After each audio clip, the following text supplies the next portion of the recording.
사도행전의 역사는 바로 하나님께서 복음을 전하고 하나님의 뜻대로 살고 살았던 그 인물들의 역사를 기록한 근거이자 사실입니다. 다시 말씀드려서 성경에 기록한 것은 다 역사가 있는 것이에요. 그래서 철학적인 것이 아니라 바로 실제적인 삶이 있었다는 것이죠. 그 삶이 우리에게도 동일하게 이어져가는 하나님의 큰 은혜와 사명이 있다는 것을 깨닫게 되는 것입니다. 그래서 저는 9장으로 넘어갈까라는 고민 중에 8장에서 일단은 정리하고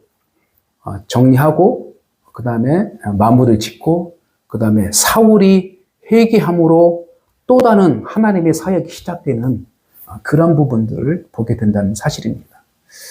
그러므로 가장 중요한 것은 고정적인 관념이 깨져야 돼요. 우리 기본적인 세계관이 깨져야 되고 또 하나님께서 원하시는 마음을 가져야 되고 그리고 내 뜻대로 살아가는 것이 아니라 하나님의 말씀대로 살아가는 것이 바로 성경의 역사이고 성경을 따라가는 하나님의 백성들이다라고 할 수 있는 것입니다. 그래서 처음에는 하나님께서는 무작정 선택하셔서 자신의 뜻을 그들에게 심어주고 그들에게 은혜를 베푸시려주고 그리고 복을 주셨고 또한 그 복을 가지고 행복한 인생을 살아가도록 하나님께서는 계획하시고 목적을 이루어 가셨다는 것입니다. 복음만이 기쁨을 누릴 수 있는 것이고 복음만이 기쁨을 전할 수 있는 사람이다라는 것을 분명하게 알 수 있습니다.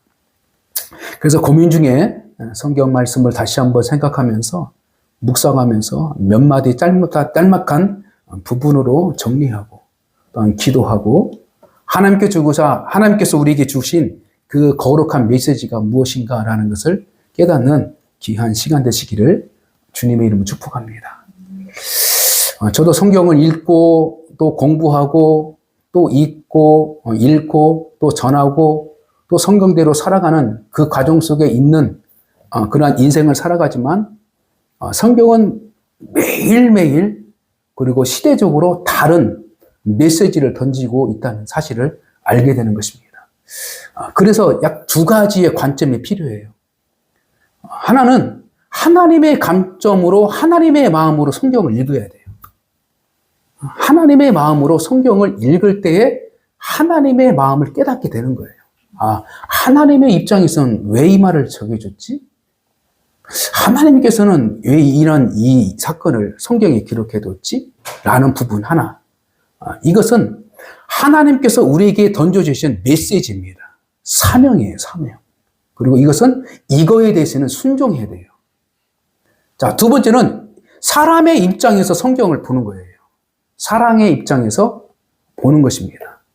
그래서 성경에 나타난 오늘 본문 말씀은 바로 빌립과 레시, 에티오피아의 레시, 그 사람의 관계 안에서 하나님의 역사를 풀어가는데 이 두 인물을 통해서 빌립의 입장에서 성경을 보는 것이 있고 하나는 레시의 입장에서 성경을 보는 그러한 관점이 있다는 것이죠.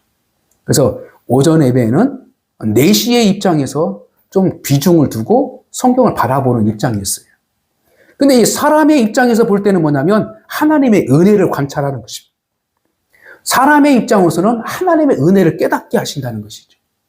근데 은혜를 깨닫을 때는 뭐냐면 하나님께 감사하고 하나님께 찬양하고 하나님의 마음에 합당한 마음으로 우리가 결단해 나가는 것을 하나님께서 원하시는 거예요. 그래서 성경을 통하여서 하나님의 입장과 우리 인간의 입장이 두 가지 입장이에요.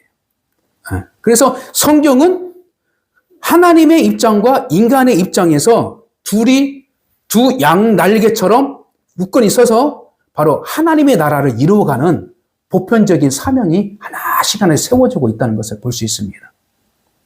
그래서 내시의 입장에서는 고통 가운데 있었다는 것, 인생에 기쁨이 없었다는 것, 삶에 어떤 부와 명예와 권세가 있을지라도 그의 마음 가운데 항상 공허했던 어떤 슬픔이 있었다는 것을 분명하게 말하고 있습니다.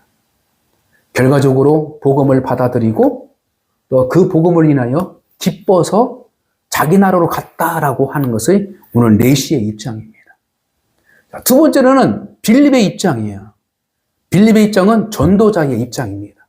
그래서 전도자의 입장에서 말하면 현재 우리가 예수 그리스도를 믿는 자들에게 주시는 거룩한 사명이 있는 것이에요. 그래서 빌립의 입장으로 볼 때는 나에게 주신 사명이 보여지기 시작하고 우리에게 주신 비전이 보이기 시작합니다. 근데 그래서 사명과 비전을 보고서 우리는 어떻게 해야 되는가라는 것을 우리에게 관찰하게 되고 그것을 하나님께서 그걸 깨달음을 주시는 거예요. 그래서 오늘 이 시간에는 빌립의 입장에서 성경을 풀어보고 하나님의 음성을 들어서 8장 내용을 잘 정리하고자 하는 것입니다. 자, 그래서 성령의 역사가 예루살렘으로부터 시작했죠. 그때 당시는 뭐냐면 사마리아, 예루살렘을 떠나지 말고 너희는 성령이 올 때까지 너는 기다려라 라고 했습니다. 네. 그래서 여기서 성령을 받기 위해서 기다렸던 사람들이 있었어요. 그 기다렸던 사람들이 오순절날 하나님의 성령을 받아서 성령의 충만함을 받습니다. 거기서 나타나는 것이 뭐냐면 바로 사도 중에 사도인 베드로가 하나님의 말씀을 해석하면서 영감으로 설교하기 시작해요. 그래서 자기들의 인생이, 자기의 민족이, 자기들의 현재의 모습을 알게 하는 거예요. 알게 하는 거예요. 아, 이렇구나 라는 것을 깨닫게 되는 것이고, 아, 예수님이 누구시였구나 라는 깨닫게 되는 거예요. 근데 이 역사를 통하여서 그들이 하나님의 역사를 봤는데 그 증거가 바로 방언의 은사로부터 시작하는데 그 방언의 은사를 통하여서 오순절날 흩어졌던 모든 우리 유대민족, 어쩌면 또 이런 일, 오늘 내시와 같이 유대민족은 아닌데 종교적인 것에 관심을 두고 있는 사람들이 그 절기 때 같이 온다는 거죠. 왜 그러냐면 절기는 예배만 드리는 것이 아니라 축제가 이루어집니다. 약 한 달간 축제가 일어나요. 그래서 그 축제와 어떤 예배와 이런 것들이 다 일어나기 시작합니다. 그러니까 유대 민족들만 있는 것이 아니라 예루살렘만 있는 사람들만 이루어진 것이 아니라 유대 예루살렘 땅 밖에 있는 더 멀리는 흩어져 있는 디아스포라라고 하는 유대인들도 같이 오는 거고 그 다음에 제3호로 이방인들도 같이 예배에 예배에 참여하는 그런 일들이 있다는 거죠. 오늘 본문 말씀은 네시아와 같은 사람도 자기의 직분이 있지만 궁금한 거예요. 궁금한 거예요. 그래서 종교하는 어떤 행사에 같이 참여하고 돌아가는 중에 있었다는 것을 볼 수 있다는 것이죠. 자, 그래서 이 역사가 일어나는 가운데 하나님께서 교회가 위기가 나타나는데 분배에 있어서 갈등이 생긴 것입니다. 가난한 자들, 과부, 또 가난한 자, 이것에 있는 사람들을 분배를 하는데 분배에 있어서 어려움이 있었다는 거죠. 그래서 그 어려움을 해결하기 위해서 하나님께서는 7명의 집사를 하나님께서는 세워주십니다. 근데 이때부터 집사가 성령을 받아서 하나님의 일의 복음을 전하기 시작합니다. 그러니까 사도와 집사가 같이 하나님의 교회를 세워나가는 것입니다. 근데 그 중에 7집사 중에 시데반이라는 집사가는 순교하게 이르겠어요. 순교. 하나님의 말씀을 가지고 전하는데 누구에게 전하면 유대인 지도자들에게 전하다 보니까 유대인들 안에 수장들인 이 지도자들이 그를 죽이고 만 거예요. 근데 그 죽이는 그 일에 앞장서게 하는 자를 보면 사울이라는 인물이었습니다. 그래서 법조화시켜서 명분을 만들어서 예수를 믿고 따르는 자들, 그들의 가르치는 그 설교를 못하도록 만들고 그들을 죽이기 시작했는데 바로 스데반이 죽게 되는 거예요. 그 이후에 이제 바로 흩어지기 시작합니다. 흩어지기 시작하는데 이상하게도 성경 말씀 보니까 우리 주님께서 말씀하세요. 너희는 예루살렘과 사마리아와 땅끝까지 이르러 내 증인이 되리라. 이렇게 말씀하셨어요. 근데 예루살렘의 이야기가 이제는 어디로 넘어가요? 사마리아로 넘어가는 거예요. 하나님 예수님께서 말씀하신 대로 사마리아 땅으로 가서 빌립이 복음을 전하기 시작하는 거죠. 그 복음을 전하면서 완전하게 세워지는 목사님은 베드로와 요한이 가서 거기서 성령을 부어주면서 하나님의 사람들이 세워지기 시작합니다. 이쯤 됐을 때에 성령 하나님께서 빌립에게 말하고 있는 것입니다. 그래서 빌립이 바로 복음을 전하면서 바로 내시를 만나는 그 과정으로 나아가고 있는 부분을 오늘 오전의 말씀에서 볼 수 있는 것이죠. 자, 여기서 우리에게 중요한 것은 뭐냐면 하나님께서 우리에게 주고자 하는 이 전도자의 사명이 무엇일까? 하나님이 믿는 우리는 어떠한 자세로 살아갈 건가라는 부분을 우리가 엿보고 찾고자 하는 중요한 시간이라는 것입니다. 자, 첫째는 하나님의 인도하심을 받는 훈련이 우리에게 필요해요. 아, 이것이 하나님께서 인도하시는 거구나. 아, 이것은 하나님의 인도하심이 아니었구나. 이것 또한 훈련의 과정이 필요하다는 거예요. 그래서 하나님께서 인도하시는 그 곳이 어디냐면 하나님의 교회를 통해서 하나님께서 인도하심을 보여주는 거예요. 그래서 우리가 세상 안에서도 충분히 하나님께서 어떻게 인도하시는 것을 깨닫고 또 알고 그걸 가지고 감사할 수 있는 부분이지만 훈련의 과정을 통해서는 어떤 곳에 하나님의 믿음의 공동체 안에서 하나님의 인도하심을 배우게 하시는 거예요.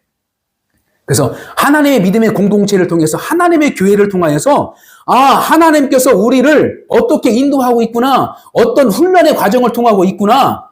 그래서 이 사건, 저 사건, 다양한 일들이 우리의 가정과 우리의 직장과 우리의 삶의 터전에서 막 일어나요. 일어나는 중에서 나를 향하신 하나님의 인도하심이 무엇일까라는 것이 이것을 알아야 되는 것이 우리의 하나님께 주신 은혜라는 것이에요. 그리고 우리가 결단해야 할 믿음의 메시지이며 하나님께서 주신 축복이라는 것을 우리는 알아야 된다는 것이죠. 그러므로 빌립은 주의 사자를 통해서 명확한 인도함을 받았다라고 썼습니다. 빌립은 주의 사자를 통해서 명확한 인도함을 받았다. 우리도 성령께서 가장 인도하시는 그 명확한 인도함을 받을 때에 우리 인생에 실패하지 않고 후회하지 않고 기쁨을 가지고 하나님께 귀하게 쓰임받을 수 있는 그러한 인생으로 살아갈 수 있다는 것을 분명히 알아야 될 줄 믿습니다. 이것이 중요해요. 내가 살아가는 것은 다 중요하지만 얼마나 우리가 살아가는 데 있어서 의미 있는 삶을 살아가느냐. 의미 있는 삶은 뭐냐면 하나님과 만나는 것이 바로 의미 있는 삶이 되는 거예요. 그게 바로 진리고 그 가치가 있는 거예요. 그래서 하나님이 없는 우리의 인생은 무가치한 거예요. 그냥 아무런 가치. 마치 그림자가 같은 거예요. 그림자는 본체가 있을 때에 그림자가 생기는 거잖아요. 네? 근데 그림자는 아무런 능력이 없어요. 그렇잖아요. 아무런 감정도 없고 전혀 그 자기 의지대로 그림자 스스로 움직입니까? 아니죠. 우리가 움직이는 대로 그림자는 그냥 따라서 움직이는 거예요.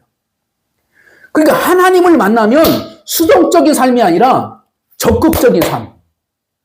네? 적극적인 삶. 그리고 하나님의 나라의 기쁨을 가지고 살아갈 수 있는 그런 사람의 가치 있는 삶으로 살아갈 수 있는 거예요. 그런 삶을 살기 위해서는 누구에게 인도함을 받아? 하나님께 인도를 받아야 하는데 성령 하나님께 인도함을 분명하게 받는 그러한 인생이 되어질 줄 믿습니다. 그래서 우리가 영적 전쟁 안에서 성령의 역사와 악의 역사를 분별할 수 있는 그런 귀중한 우리의 믿음의 판단이 있는데 그것이 무엇이냐면 하나님의 말씀이라는 거예요. 그래서 말씀으로 하나님의 성령의 사역을 판단하고 성령의 인도함을 알게 하시는 것이 하나님께 주신 은혜의 말씀이에요. 그러므로 여러분, 내 생각과 내 판단과 내 환경이 어떨지라도 가장 중요한 것은 하나님의 말씀, 하나님의 음성, 하나님의 인도하심이 무엇인가만 알고 있으면 우리는 두려워하지 않습니다. 두려워하지 않아요. 염려하지 않습니다. 왜? 선하신 하나님이 나와 함께 한다는 것을 알기 때문에. 그런데 미련한 사람들은 이렇게 생각하죠. 내가 어떤 것을 하더라도 하나님은 다 인정하고 하나님 보호해 주실 거야. 왜? 하나님은 사랑의 하나님이니까. 그건 잘못된 거예요. 하나님은 때로는 그냥 가만히 놔둬요. 왜? 자기 뜻에서 안 하면 그냥 내버려 두셔요. 그것이 바로 로마서 3장에 인간들이 타락하고 하나님을 대적하는 가운데 있을 때 버려주셨다라고 표현해요. 버려주셨다. 이것은 그래, 너 한번 해봐. 너 한번 해봐. 그리고 하나님은 가만히 있는 거야. 뒤뚱짓고. 그러니까 이 나약한 인간이 자기를 많이 한번 해봐야 결국은 뭐예요? 실패죠. 결국은 넘어지죠. 결국은 실망이죠. 우리는 정확한 하나님의 인도하심을 받는 그러한 자세와 노력이 우리에게 필요하다는 것을 오늘 성령께서 우리에게 가르쳐주고 있습니다.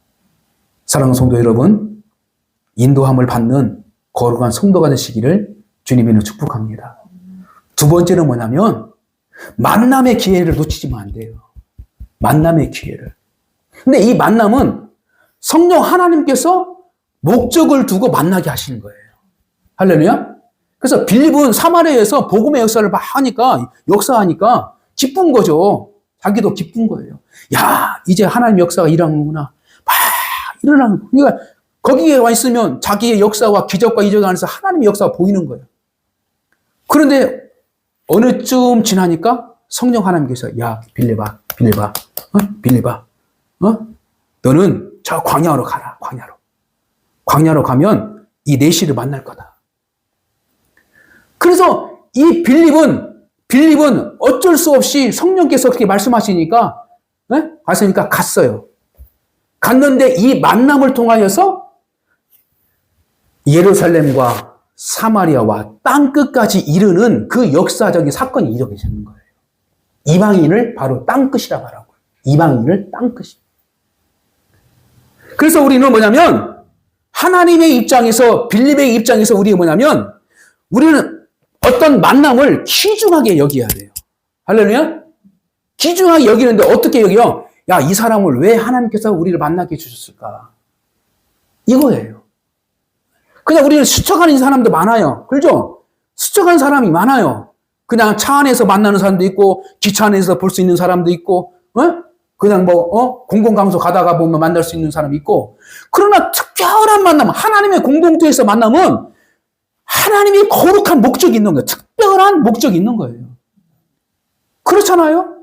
새벽에도 만나고, 주일날 만나고, 예배 때마다 만나는 이것이 어떤 인간의 만남이라 할 수 없는 것입니다. 그렇잖아요? 근데 이 만남을 통해서 하나님께서 원하시는 것이 무엇인가라는 것을 우리가 찾아내야 돼요. 이것이 바로 빌립과 내시의 만남 가운데 있는 것입니다. 그래서 이 빌립과 민남 속에서는 이 만남을 놓치지 않았어요. 내시는 이 만남을 놓치지 않았습니다. 할렐루야? 성령께서 빌립을 내시한테 보냈어요. 그러나 내시가 그걸 깨닫지 못하고 그냥 딴 생각하고, 그렇다면 하나님께서 보내주신 그 만남을 온전하게 이루지 못하는 거예요. 근데 내시는 어떤 상태로, 어떤 걸로 인해서 빌립을 만남의 복으로 축복을 바꿨냐면 하나님의 말씀을 붙잡고 있었던 거예요. 할렐루야? 내시는 하나님의 말씀을 붙잡고 있으니까 하나님께서 성령의 사람을 붙여주셨던 거예요. 할렐루야. 그럼 그 말씀은 어떤 말씀이냐? 언약의 말씀이었어요. 언약의 말씀이었어요. 구세주를 보내주겠다는 것. 너희들을 구원하겠다는 것. 너희를 건져내게 주겠다는 것. 너희를 해결해 주시겠다는 것. 너희를 해방시켜 주겠다는 것. 너에게 참된 평강을 주시겠다는 것. 그 언약의 말씀을 붙잡고 있을 때에 성령의 사람을 붙이는 거예요. 근데 이 말씀이 없으면 성령 사람은 안 가요. 왜? 성령께서는 거룩한 영을 가지고 있고 능력을 있지만 서로 손뼉도 딱 마주치야 소리 내는 것처럼 복음을 전하는 사람과 복음을 받아들이는 사람이 소리가 나야 돼요. 아멘 하고 받아들여야 돼요. 그럴 때에 성령께서 역사하시는 열매를 맺게 되는 거예요. 할렐루야? 모든 나무, 모든 열매들은 뭐냐면 뿌리가 흙에 붙어 있을 때에 가능한 거예요. 할렐루야. 뽑혀져 있는 나무는 열매를 맺을 수 없어요. 뽑혀 있는 나무는 다 죽게 돼 있어요. 우리는 하나님의 말씀의 이 만남, 하나님께서 은혜롭게 풍성한 말씀의 풍년시대 이 시대에 우리는 말씀을 가볍게 여기지 말고 나에게 주신 말씀이 어떤 말씀입니까? 라고 귀중한 가치를 가지고 고민하면서 그 말씀을 붙잡고 있을 때 성령께서 역사하시는 거예요. 할렐루야? 저희도 지금 유튜브로 하는 이유가 뭐냐면, 그래도 저를 통해서 하나님께서 역사하시는 이 말씀 중에서 위로받게 되고 힘을 얻는 사람이 있어요. 그런 중에 저와 같이 기도하는 사람들이 있고, 우리 교회를 돕고자 하는 사람들이 있고, 그러는 거예요.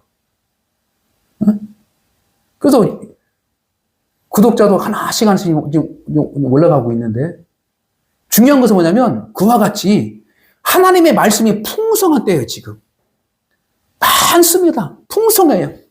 그래도 하나님의 교회가 많아요. 그러나 많지만 뭐가 중요해요? 진실한 하나님의 진실된 말씀이 필요한 거예요.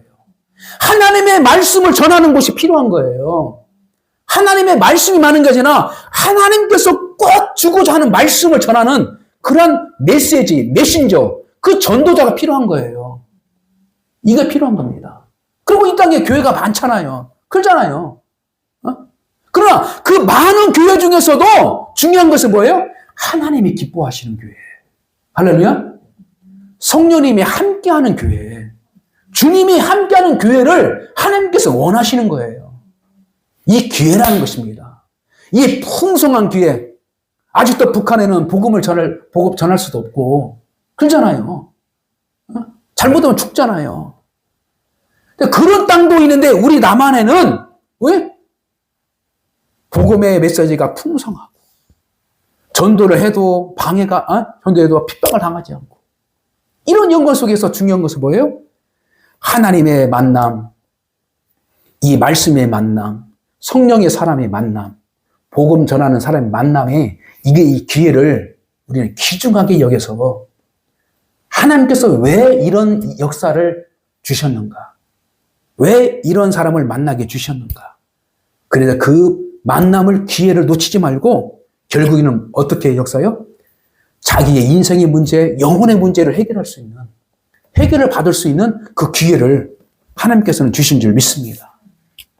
그래서 우리가 이 땅에 살아가면서 가장 중요한 거요? 죽기 전에 복음을 믿어야지 죽은 후에 복음을 믿을 수 없어요. 그렇잖아요.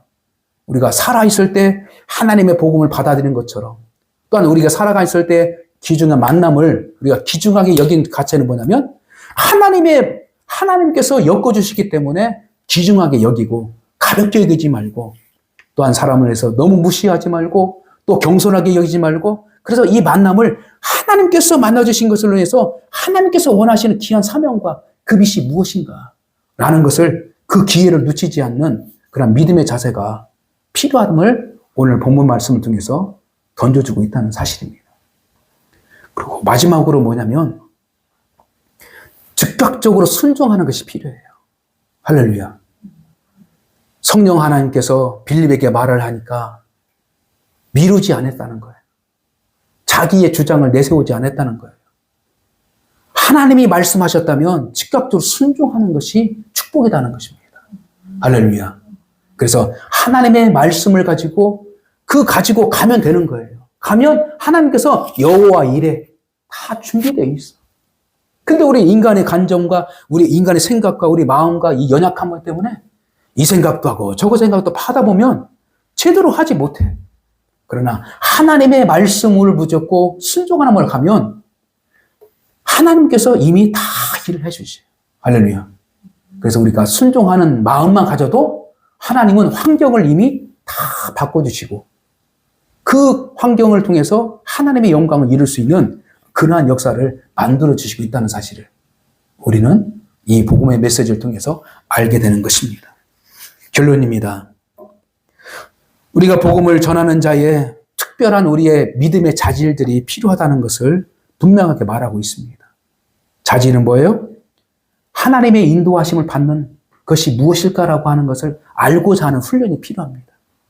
그리고 우리가 영적인 만남, 믿음 안에서 만남을 우리가 가볍게 여기지 말고 하나님께서 어떤 목적을 가지고 만나게 해주셨는가, 이 기회를 잘 선용할 수 있는 그러한 우리의 자세와 태도가 필요하다는 것이에요. 세 번째로, 이 홍수가 같은 많은 말씀들 중에 내가 순종할 말씀이 어디였는가라는 것을 깨닫고 그 말씀을 가지고 순종할 때 하나님께서는 기적과 이적이 일어나는 것이에요. 그래서 하나님은 순종하는 사람을 통하여 자신의 역사를 이루어가고 있다는 것을 우리는 깨닫고 하나님의 말씀이라면 순종의 축복을 드릴 수 있는 귀한 성도의 삶이 되시기를 주님의 이름으로 축복합니다. 우리는 우리 주 예수 그리스도의 은혜와 만극하신 그 하나님의 사랑하심과 성령님의 교통교제 충만하심이 오늘도 주의 말씀을 붙잡고 어떤 상황 가운데서도 주의 말씀을 의지하고 그 말씀을 지키고 성령의 은혜를 사모하며 달려가는 온 성도들 위해 이제부터 영원까지 함께하여 주시기를 간절히 축원하옵나이다. 아멘.